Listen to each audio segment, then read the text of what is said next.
welcome to my channel, Jane of All Trades, for another tutorial short. We are back in Adobe Premiere Pro CC 2020 and we're going to be adding a watermark to our video today. So we're going to do that just using simple graphics. So here we go, we have our titles and we're just going to go up to graphics. So you can just import a graphic into your project, and then all you do is you grab it and you can drag it onto the timeline.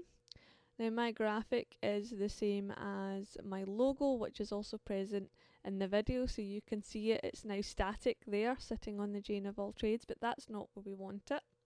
So what we're going to do is we're going to jump over to Effects Controls, and we're going to change the scale. We want it a lot smaller, and I am going to watermark my video on the top left. So you can use these position markers to place it on the top left.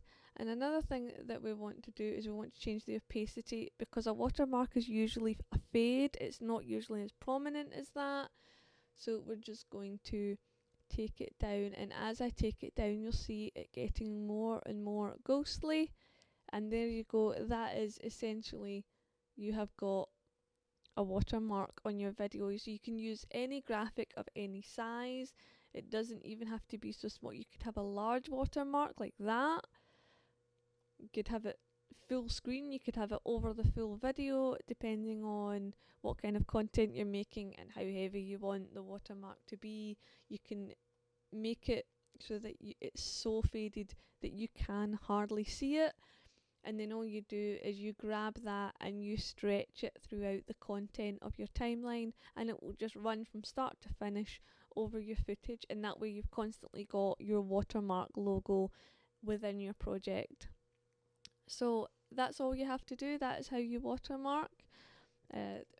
Feel free to like, feel free to subscribe. Why not drop a comment below if you've got any questions or any other top tips which would be applicable to Premiere Pro CC 2020. And thanks for watching. See you next time. Goodbye. Yeah.